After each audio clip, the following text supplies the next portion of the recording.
નમસ્કાર, હું છું એન્કર અર્પિતા પટેલ. આપ જોઈ રહ્યા છો news snap channel. News snap ચેનલમાં દર્શક મિત્રો આપનું હાર્દિક સ્વાગત છે. રોલ મારું નામ ખોટ ભેમાભાઈ નાથાભાઈ. હું ફરેડી ગામનો વતની છું અને તાલુકો મોડાસા જિલ્લા અરવલ્લી છે. મારે સાહેબ જમીનની મેટર એવી છે ને 1993થી 1982થી જમીનનો કેસ લડતો લડતો હું આજ સુધી આવેલી છું. ઘણો ધારાનો કેસ ચાલી ગયો છે મારા ઉપર, બરાબર.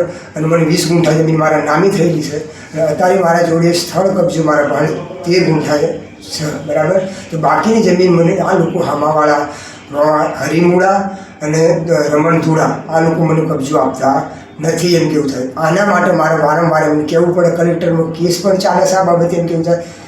અને પછી આ લોકો પછી હું એમ કહેવા જાઉં તો આ લોકો વચ્ચે 15 દિવસ પહેલાં ગામના ભેગા કરેલા છે, એમ કેવું થાય. પછી એ લોકોએ કહ્યું કે ભાઈ તમને જમીન કાઢી આપી દે, બરાબર.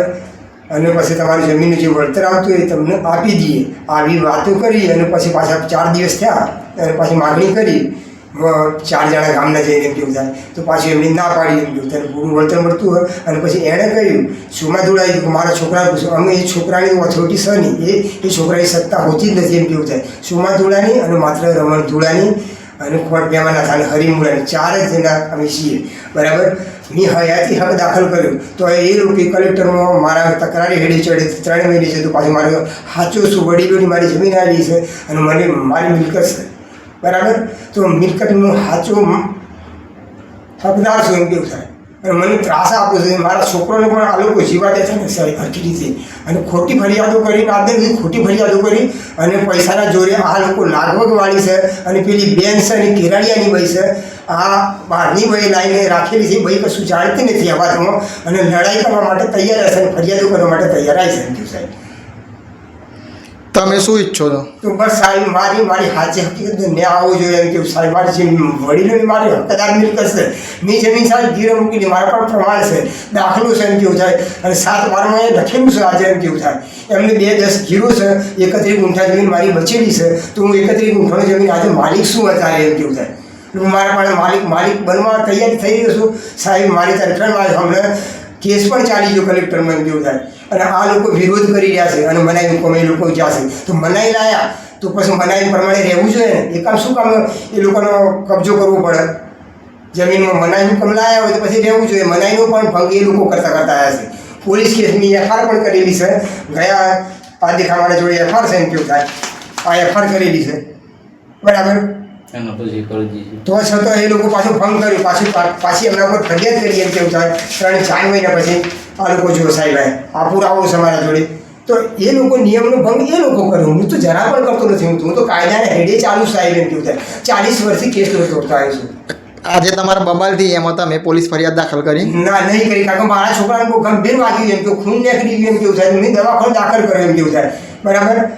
અને પછી એમ કે છોકરો બધું જાણ માહિતી જાણે એ કે એને પોતે મારે ફરિયાદ કરવાની, મારે કરવાની નથી આવતી. હું કરું સાહેબ ખોટી પડે, એમ કેવું થાય. એ છોકરો જાતિ બોલે એક દાખલો આલું, એમ કેવું થાય. રાત્રે કોઈ પણ લીમડાનું ઝાડ પકડેલું હોય તો રાત્રે જાગીએ ને તો લીમડું જ ઓળખાય. એ કે એને વેદના એ છોકરો બોલશે, એમ કેવું થાય. અને છોકરાને વાગી ગયું છે, એ લોકો મારી ગયા પથ્થર મારો એમણે કર્યો છે, બરાબર.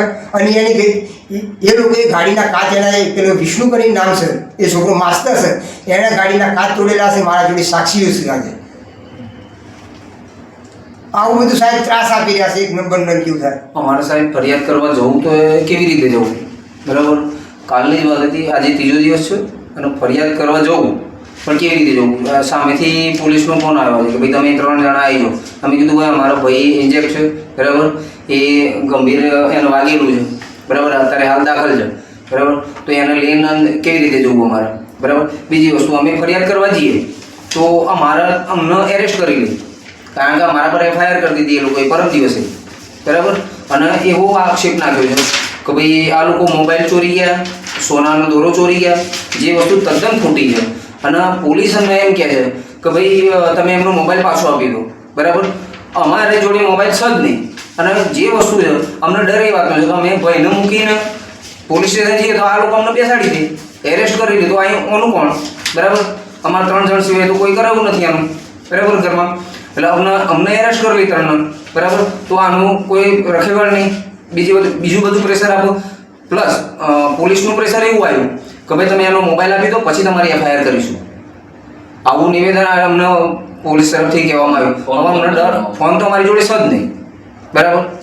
હવે એ બે અમારે ઝઘડો થયો હતો, એ વખત ઝઘડો થયો તો ફોન લેવા થોડું કોઈ રહે. ફોન ચોરવા કે એ વસ્તુ ચોરવા ના કહેવાય. જમીન બાબતનો ઝઘડો હોય એટલે ઝઘડો જ થયેલું હોય, બાકી વસ્તુ ચોરવા થોડી કહેવાય. એટલે આ જે આક્ષેપ થઈ રહ્યા છે એ બધા તદ્દન ખોટા છે. આ લોકો સોમાદોડા, પટેલ સોમાદોડા, મારું નામ ખાટ નિકેશ કુમાર ભેમાભાઈ છે.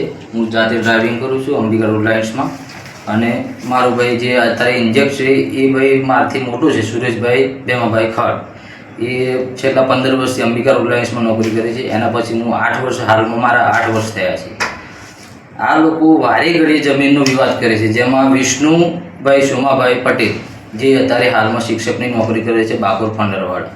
આ એટલું ખતરનાક માથાભારે છે ને કે આ બનાવ બન્યો, હું મારા ભાઈને 108માં લઈને સાર્વજનિક હોસ્પિટલમાં દાખલ કર્યો. એના પછી આ છોકરો એની ગાડી મારુતિ લઈને ઘરે આવ્યો, જેના સમાચાર મને મળ્યા કે મારુતિની અંદર એના ઘરેથી દંડો લઈને મૂક્યો. શું કામ? તો આ ઇન્જેક્શન થયું છે એ ભાઈને મારી નાખું ને આ નિલેશને મારી નાખું, એટલે આ વાત આખી જમીનને દબી જાય એમ.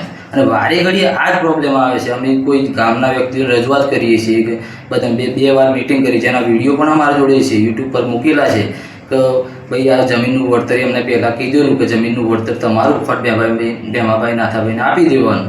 અને એમની જે જમીન હાલની પોઝિશનમાં જે બોલે છે ઓન પેપર, એમાં મારું નામ છે, મારા ભાઈનું નામ છે, બે ભાઈ અને મારા મમ્મીનું, મારા ફાધર બધાના નામ છે, જેના પેઢીનામું પણ કરેલું છે.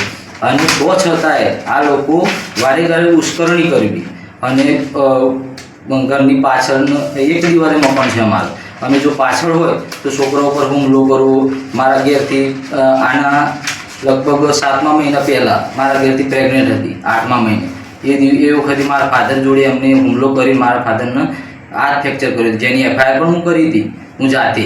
અને એના પછી મારા ઘેરથી જે ધર્મપત્ની ખરી ને એના 8 માસનું ગર્ભ હતું, એને પણ ધક્કો આવેલો. જોકે મેં એને એ વખત કીધેલું, પણ જોકે ઈજા કોઈ આવી નહોતી, એટલે આપણે કોઈ કર્યું નહોતું. અને આ જ દરમિયાન આ ફરી વાર હુમલો કર્યો મારા ભાઈ, એને જીવલેણ હુમલો કરેલો છે. હવે એ પથ્થર મારી દીધો કે સળિયું મારી પૂરી ખબર નહીં, જોકે પણ હુમલો ભારે કરેલો છે. આજે તંત્ર સાથે તમે શું અપેક્ષા રાખો છો? તંત્ર સાથે એક જ અપેક્ષા છે સાહેબ, તો કોઈ નિરાકરણ આપો એમ, બીજું તો શું કહીએ. સાચું નિરાકરણ